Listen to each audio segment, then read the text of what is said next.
Education with Shantanu চ্যানেলে তোমাদের সকলকে স্বাগত জানাই। আজকে আমার আলোচনার বিষয় 2025 এবং 2026 শিক্ষাবর্ষে যারা Swami Vivekananda merit cum miss স্কলারশিপে আবেদন করতে চাইছো তাদের জন্য কিন্তু একটি গুরুত্বপূর্ণ তথ্য রয়েছে, যেটি কিন্তু সবারই জানা উচিত। যারা নতুন আবেদন করছো তাদেরও, যারা পুরনো রিনিউয়াল আবেদন করেছো তাদেরও। সেই তথ্যটাই কিন্তু জানাবো আজকের ভিডিওতে। যারা চ্যানেল নতুন রয়েছে তারা কিন্তু চ্যানেলটিকে অবশ্যই সাবস্ক্রাইব করে দেবে। আর যারা এখনো পর্যন্ত হোয়াটসঅ্যাপ গ্রুপটিকে যুক্ত হওনি তারা কিন্তু নিচে ডেসক্রিপশনে লিঙ্ক থাকবে, সেখান থেকে কিন্তু হোয়াটসঅ্যাপ গ্রুপে যুক্ত হয়ে যেতে পারো। গত 28শে নভেম্বর অর্থাৎ 2025 সালে কিন্তু তোমাদের 25 ও 26 শিক্ষাবর্ষের জন্য Swami Vivekananda merit cum means স্কলারশিপের নতুন এবং রিনিউয়াল আবেদন প্রক্রিয়াটি শুরু হয়েছে। তবে এখনও তার কিন্তু শেষ তারিখ দেওয়া হয়নি। তবে আশা করা যাচ্ছে এই 25 ও 26 শিক্ষাবর্ষে নতুন এবং রিনিউয়াল আবেদন প্রক্রিয়াটি জুন ও জুলাইয়ের শেষের দিকে কিন্তু শেষ হয়ে যেতে পারে। এবার তোমাদের মনে একটা প্রশ্ন জাগতেই পারে যে তুমি কি করে বলতে পারো যে অফিসিয়াল কোনো তারিখ ছাড়া, যে অফিসিয়াল কোনো এখনো তারিখ দেয়নি, তুমি কি করে বলতে পারো দাদা যে এই জুন ও জুলাই মাসে তোমাদের এই 25-26 সেশনের আবেদন প্রক্রিয়াটি শেষ হয়ে যাবে? এর উত্তরে বলে রাখি, প্রত্যেকবারই কিন্তু এই স্কলারশিপটি এরকম সময় এসে বন্ধ করা হয় নতুন শিক্ষাবর্ষের জন্য। এছাড়া মে ও জুলাই মাসের মধ্যেই কিন্তু মাধ্যমিক ও উচ্চ মাধ্যমিক পরীক্ষার রেজাল্ট বেরিয়ে যায়, এবং যাতে মাধ্যমিক স্তরে শিক্ষার্থীরা নতুন আবেদন ও উচ্চ মাধ্যমিক স্তরে শিক্ষার্থীরা নতুন ও রিনিউয়াল আবেদন করতে পারে, তার জন্যই এরকম সময় নির্বাচন করা হয়।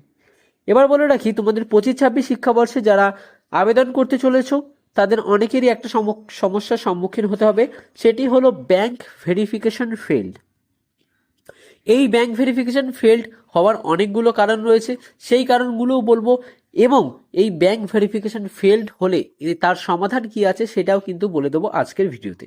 তো এই ব্যাংক ভেরিফিকেশন ফেল্ড হওয়ার উল্লেখযোগ্য কারণগুলির মধ্যে প্রথমে যে কারণটি উঠে আসছে সেটি হচ্ছে নামের অমিল, অর্থাৎ নেম মিসম্যাচ। এটা তোমরা কি করে বুঝবে যে নামের মিসম্যাচ? তোমাদের আধার কার্ড এবং SBMCM স্কলারশিপের অ্যাপ্লিকেশন আইডি যেটি রয়েছে সেখানেও কিন্তু নাম লেখা থাকে, এবং তার সাথে তোমাদের ব্যাংকের পাসবুকেরও কিন্তু নাম থাকে। তো এই তিনটির নামের যদি অমিল কিছু থেকে থাকে তাহলে কিন্তু তোমাদের নামের মিসম্যাচ অর্থাৎ ব্যাংক ভেরিফিকেশন ফেল্ড আসবে। তো ব্যাংক ভেরিফিকেশন ফেল্ড আসলে কি কারণে ব্যাংক ভেরিফিকেশন ফেল্ড আসে সেটা কিন্তু উল্লেখ করা থাকে না।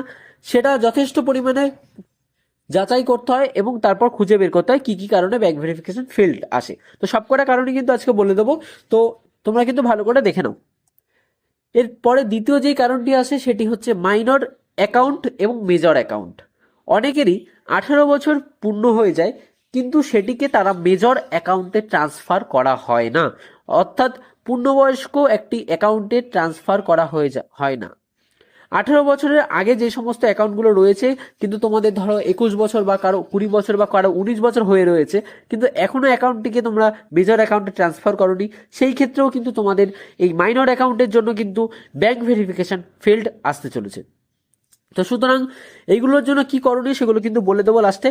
নম্বরে যে পয়েন্টটি আসছে সেটি হচ্ছে আধার কার্ড মিসম্যাচ।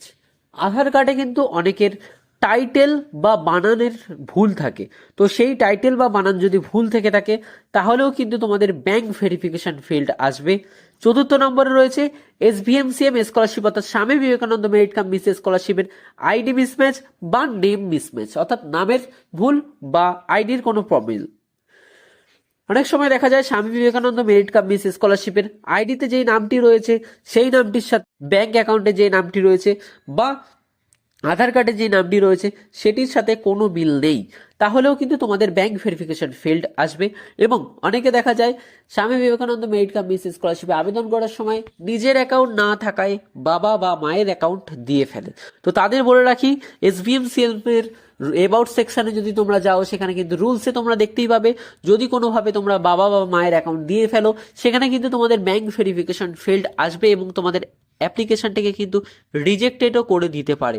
তো সুতরাং বলবো, যারা 25-26 সেশনে আবেদন করতে চাইছো তারা কিন্তু আগে নিজের অ্যাকাউন্ট না থাকলে সেটিকে বানাও, অ্যাকাউন্ট তৈরি করো ব্যাংক অ্যাকাউন্ট, তারপরে কিন্তু আবেদন করবে। এরপর বলে রাখি 6 নম্বর যে পয়েন্টটি রয়েছে সেটি হচ্ছে IFSC কোড বা অ্যাকাউন্ট নাম্বার মিসম্যাচ। অনেকেরই ব্যাংক অ্যাকাউন্টের কিন্তু IFSC কোডটি কিছুদিন অন্তর অন্তর চেঞ্জ করে দেওয়া হয় বা অ্যাকাউন্ট নাম্বারেও কিন্তু কোনো মিসম্যাচ থেকে থাকে। অ্যাকাউন্ট নাম্বার যদি কোনো মিসম্যাচ থেকে থাকে, দেখা হলো ব্যাংকের যেই পাসবুকে যেই অ্যাকাউন্ট নাম্বারটি রয়েছে সেই জায়গায় কিন্তু তোমরা একটি ভুল সংখ্যার অ্যাকাউন্ট নাম্বার দিয়ে ফেলেছো, হয়তো ভুলবশত দিয়ে ফেলেছো, যেহেতু নাম বা অ্যাকাউন্ট নাম্বার মিসম্যাচ হয়ে গিয়েছে তাই জন্য কিন্তু তোমাদের ব্যাংক ভেরিফিকেশন ফেল্ড আসতে চলেছে। তো তোমাদের এই 6টি কারণ বললাম, এই 6টি কারণের জন্যই কিন্তু ব্যাংক ভেরিফিকেশন ফেল্ড আসে সাধারণত। এরপরে যেই ভুলগুলো তোমরা করেছো এই ভুলগুলো তোমরা কি করে সংশোধন করবে, বা ব্যাংক ভেরিফিকেশন চলে আসলে তোমরা কি করে সংশোধন করবে। প্রথমে বলে রাখি, নামের অমিল। এই নামের অমিলটি যদি থেকে থাকে তোমাদের, তাহলে কিন্তু এই নামের অমিলটিকে ঠিক করতে হবে। Aadhaar card, passbook, bank declaration, self declaration, HR declaration এবং সাথে তোমাদের কিন্তু এসবিএমসিএম স্কলারশিপে তোমাদের রিনিউয়াল বা নতুন আবেদন করার সময় যেই একটি অ্যাপ্লিকেশন আইডি দিয়েছিল যেখানে তোমাদের আইডি নাম্বার লেখা থাকে তার কিন্তু একটি জেরক্স করে সেখানে কিন্তু অর্থাৎ বিকাশ ভবনে কিন্তু জমা দিতে হবে। দ্বিতীয় পয়েন্টটা বলে রাখি, মাইনর অ্যাকাউন্ট থেকে মেজর অ্যাকাউন্ট, যদি কারো মাইনর অ্যাকাউন্ট থেকে মেজর অ্যাকাউন্টে ট্রান্সফার করতে হয় সে ট্রান্সফার করার সময় কিন্তু তারা দুটো নতুন পাসবুক পাবে। একটি হচ্ছে যেই পুরনো পাসবুকটা তার ছিল সেটি, এবং আরেকটি হচ্ছে নতুন পাসবুক যেটি তার মাইনর থেকে মেজর অ্যাকাউন্টে করা হয়েছে। তো তাকে কিন্তু সেই দুটো পাসবুক নিতে হবে, এবং bank declaration, self declaration, HY declaration, এবং তাতে কিন্তু আধার কার্ড, সাথে এসবিএমসিএম স্কলারশিপে আবেদন করার সময় যেই তোমাদের অ্যাপ্লিকেশন আইডিটি দিয়েছিল তার কিন্তু 1 কপি জেরক্স সেখানে নিয়ে যেতে হবে এবং সেখানে জমা করতে হবে। এরপরে যে আধার কার্ড মিসম্যাচ রয়েছে, এসবিএমসিএম আইডি মিসম্যাচ বা নেম মিসম্যাচ, এই সমস্ত ক্ষেত্রে কিন্তু তোমাদের একই রকমভাবে আধার কার্ড, কারো যদি আধার কার্ড মিসম্যাচ থেকে থাকে তাহলে কিন্তু তারা আধার অফিসে গিয়ে আধার কার্ডটিকে ঠিক করিয়ে নিতে পারো।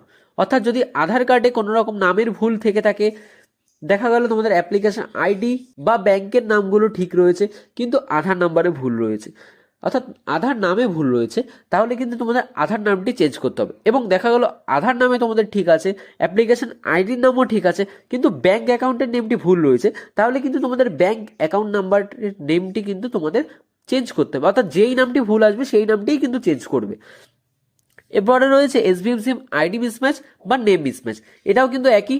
এসবিএমসিএম আইডি মিসম্যাচ বা নেম মিসম্যাচ হলেও কিন্তু তোমাদের একই করণীয়, যে তোমরা আগে দেখবে যে এসবিএমসিএম আইডির সাথে যেই নামটা মিসম্যাচ এসছে সেই নামটা কোন কোন ডিটেলসের সাথে রয়েছে, সেটি কি আধার কার্ড না ব্যাংকের বইয়ের সাথে।